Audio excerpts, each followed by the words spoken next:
Well, welcome, Roland.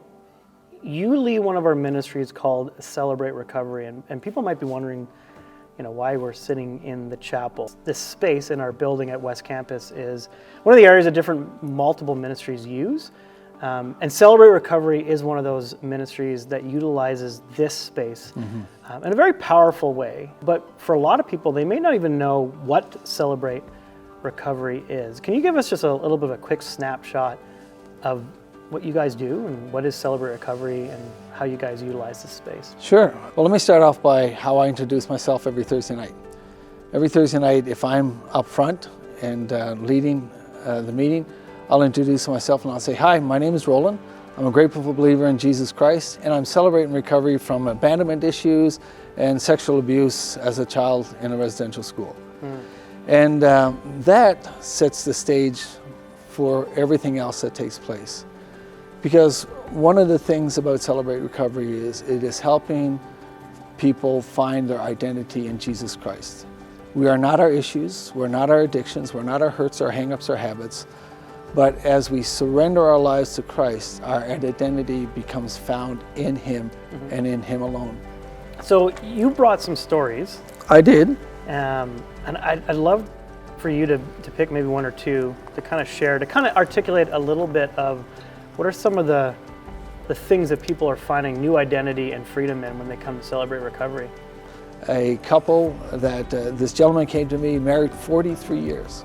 Something came up where his habit was exposed. And now he's coming to me and he's saying, that's it, my marriage is over. 43 years, we're trying to figure out how to split up our properties and talk to the kids about it. I'm no longer living at home.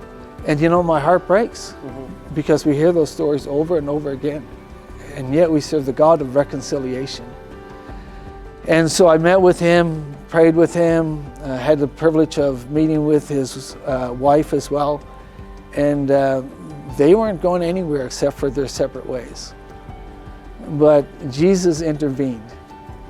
And I'll fast forward to about 14 months later in the church foyer here, where I got to see this couple standing there.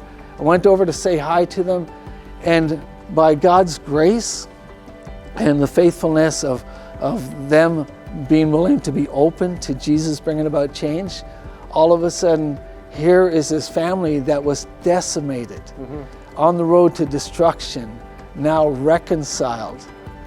Not only reconciled to each other, but their lives are reconciled in a greater way than ever before to Christ. Yep. And I walked away from that and I said to my wife, I said, look at that. I said, that's what Jesus is able to do. He's able to restore broken families. And here, generations have been saved by God's goodness. And I said, that is why I'm involved in Celebrate Recovery.